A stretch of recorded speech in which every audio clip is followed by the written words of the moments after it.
Good evening everyone, welcome back to my channel. My name is Abby and I make cozy lifestyle vlogs, and today is actually my first sit down chatty video as opposed to a vlog, so I'm really excited.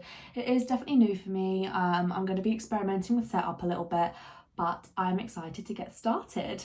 I've grabbed my cup of tea. If you haven't already, go get yourself a nice drink and let's talk books. So this year is the year that I've really started getting back into reading. I used to read like 40 books a year in lockdown back in like 2020, 2021, and since going to uni, becoming a nurse, and now having my own house, my reading speed has definitely decreased, which is absolutely fine, but I really want to get back to reading a couple of books a month, and January I actually achieved that. So I thought I would go through the books that I read in January as well as the books that I'm going to be reading in February, so I'm really excited to go through it.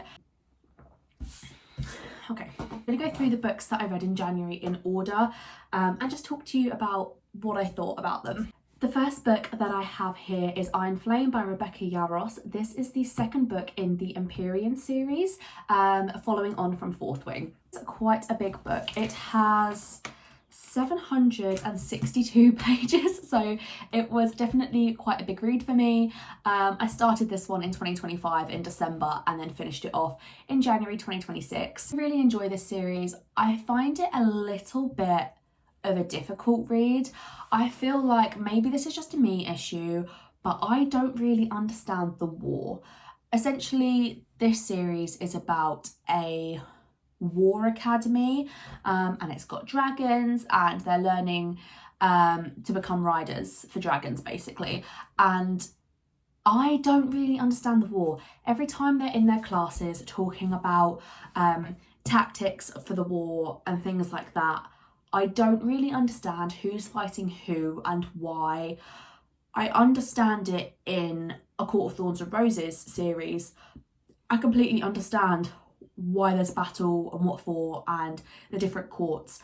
I don't understand it in this series. I really enjoy a lot of other aspects of it. I just don't know why we're at war and who's at war against who. I don't really understand it, and maybe that's a personal issue. But I think if someone could show me a chart, maybe I would enjoy this series more. The thing that I really like about this book is that you see the two main protagonists and the two main characters. You really see their relationship evolve. I don't want to go into it, cause any spoilers, but I really do enjoy seeing their relationship evolve throughout this book, for lack of a better word. And yeah, I just really enjoy that, to be fair, and I really enjoy seeing the character development of all of the students from book 1 to book 2 as they go up through the ranks. I thought that was really good in this book. I prefer the ending of book 1 to book 2. I read this at the start of the month and I'm already struggling to remember what happens at the end of this book. It didn't really stick with me that much, whereas Fourth Wing, it had quite a big cliffhanger at the end that made me want to pick up the second book. I do love this book. I think I would rate this one a 3.5. I think I gave it 4 on Goodreads, but I think I'd rate this a 3.5 out of 5. The second book that I read in 2026 was The Housemaid by Freida McFadden. A significantly shorter book. It is only about 320 pages long, and I really loved it. Something I love about this book, I'll show you the first page so it's not a spoiler, but it's really big font and it's short chapters, which is something I love in a book. I love a quick read like that, and all of Freida McFadden's seem to be like that, so I did love that about this book. It's a super speedy read. This is a thriller based on the back, which I 100% agree with. And I'll be honest, I didn't see the plot twist coming. I did not see that coming. I knew there was going to be a twist, but I couldn't quite piece it all together. Something that I saw someone on Goodreads say in their review, which I 100% agree with, is on the front it says, "From behind closed doors, she sees everything." And I don't think that matches what happens in the book. I don't want to give spoilers, but I don't think that matches what actually happens in the book. It feels like it was written by someone who didn't read it, and I completely agree with the person that said that. It was an amazing book. I also went to see the film yesterday with my boyfriend and I really liked it, and I would definitely recommend reading the book and watching the film, because there are differences in the plot. I don't know which one I prefer, but there are differences in the plot, and the whole drive home I was explaining to my boyfriend, this doesn't happen in the book, this is what happens instead of that. So I would definitely recommend watching and reading the both of them, because there are subtle differences, and I'd love to know which one you guys prefer if you have seen both. I scored it a 4.5. It would be a 5-star read for me. The only reason I didn't give it 5, which maybe is a stupid reason, is that I've not read any other Freida McFaddens, and I don't want to give this one a 5 and then something tops it. But I did really enjoy it. It was a super speedy thriller and I really liked it. I need a quick sip of my drink. Lovely. The third book that I read in January 2026 was A Necessary Kindness by Juno Carey. This is stories from the front line of abortion care. So this might seem like a really rogue read based on the other types of books that I read, but I work in sexual and reproductive health as a nurse, so maybe that explains it. I wanted to do a little bit of reading for CPD and learn more about the sector that I work in, so I decided to pick this one up. It's on World of Books, and I'm going to be giving it to my colleagues, like putting it in my staff room so they can read it as well. I think I gave this one a 3-star on Goodreads. That is because the first, I want to say half of the book explains basically how the process of abortion happens, which through my work and working in sexual health, I know how that happens. I don't need to be told like the medications that cause you to have a medical abortion or how a surgical abortion works. I don't need to know that because I know through my job. But the second half of it I really enjoyed, telling stories about abortion care for transgender people and inequalities and how the law has changed. I found that part really interesting, but it just took me a little bit of time through reading this book to get to a point where I was learning something new. So that's why I gave it a 3-star. I think if you're reading this and you have no idea how abortion works and you're reading it to improve your knowledge, then this is great, and I think you'd enjoy it much more than I did. But then if you work in sexual and reproductive health, it may be a little bit like, yeah, I know. But I'm so glad someone has written a book like this, because there's so much stigma around abortion, and it's a really good read if that's something you're interested in learning about. So that is book number 3, and I gave that a 3-star. Moving on to the books that I'm going to be reading in February. I think I kind of want to try and read seasonally this year. So I'm going to stick with the fantasy, dark, wintry vibes in February. But then come March, I want to try something a little bit lighter. But I'm going to get through some more fantasy first. So let me show you what I'm currently reading. I currently have 2 books on the go. The book I'm reading at the moment is Powerless by Lauren Roberts. I am about 224 pages into this. And it's giving Hunger Games, but fantasy. What does it describe itself as? Where people are fighting to the death, proving their powers, proving they're stronger. It's about stopping a revolution, weeding out the weak people, essentially. So it's giving Hunger Games to me. I liked seeing where the initial protagonist came from. She is basically pretending to be an elite with powers, but she's not. So I'm finding it really interesting to see how she does that.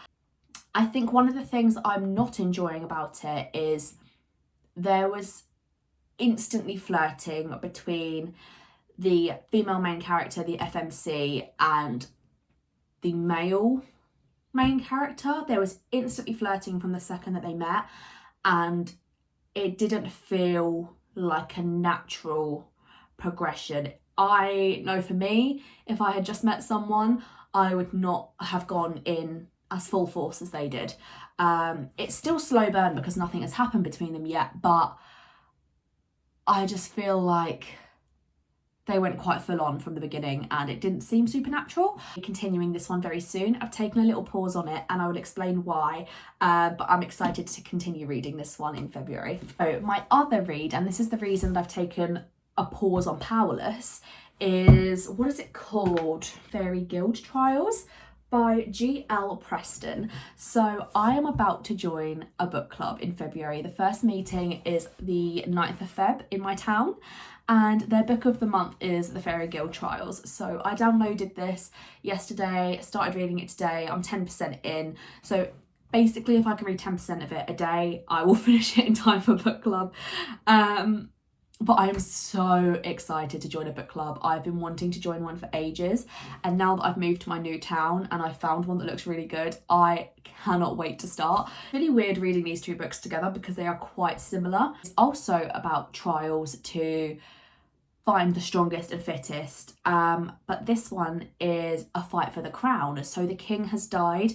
There's currently a king and queen in power, but it's written in a treaty that to find the official new king or queen, it has to be done through a series of trials. So our main character is going into those trials, and she doesn't necessarily, I don't think, want the crown. I don't really know why she's doing it if she doesn't want the crown right now. Obviously, I'm only like 10% in. I'm literally 40 pages into this book, but I don't entirely know why she's going into these trials. They went very full force. This is what's happening. We're having trials. Go to the camp. And I don't feel like I have enough backstory yet. Hopefully it's woven through and I will learn a little bit more. But I am enjoying it, and it's a very quick read as well. It's just very strange to be reading two books at the same time that are both about trials and having powers and things like that. So I'm going to focus on finishing the Faerie Guild Trials first, and then I'm going to go back to Powerless. So the next book is another Freida McFadden. This is Never Lie. I was out with my friend Nikki about a week ago, and she found two Freida McFaddens in the charity shop, and she told me to buy them. So it was this one and The Surrogate Mother, but Never Lie is her favourite, so I decided to start with that one. Newlyweds, Trisha and Ethan are searching for the house of their dreams. They think they found it when they visit the remote manor that once belonged to Dr. Adrian Hale, a renowned psychiatrist who vanished without a trace years ago. But when a violent winter storm traps them at the estate, the house begins to lose its appeal. Stuck inside and growing restless, Trisha stumbles on a collection of audio transcripts from Dr. Hale's sessions with patients. As Trisha listens to the cassette tapes, she learns about the terrifying chain of events leading to the doctor's mysterious disappearance. With each tape, another shocking piece of the puzzle falls into place and a web of lies slowly unravels. But by the time Trisha reaches the final cassette, the one that reveals the entire horrifying story, it will be too late. From New York Times bestselling author Freida McFadden comes an addictive, unprecedented thriller that will keep you asking the question, what is the truth? Okay, that sounds really good. I didn't actually read it. She literally just handed me the books and was like, you need to buy these. So that sounds really good. Very different. I'm excited to give this one a read. I don't have much to go off of right now, but it sounds really good. Another cool fiction thriller. So I'll let you know how I go with this one in hopefully the February video that I film. In Waterstones, I'm going to try and read one of them in February. This is The Executioners 3 by Suzanne Dennard. The cover is absolutely gorgeous, and that's what drew me to it initially.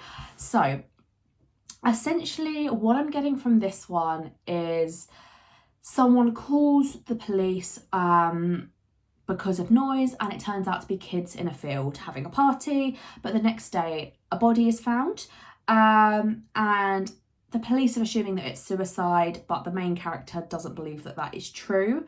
And she essentially tries to find the murderer that she thinks committed this crime.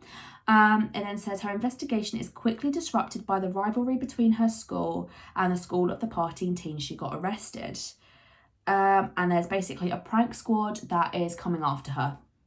As more pranks unfurl, more bodies also start piling up in the forest.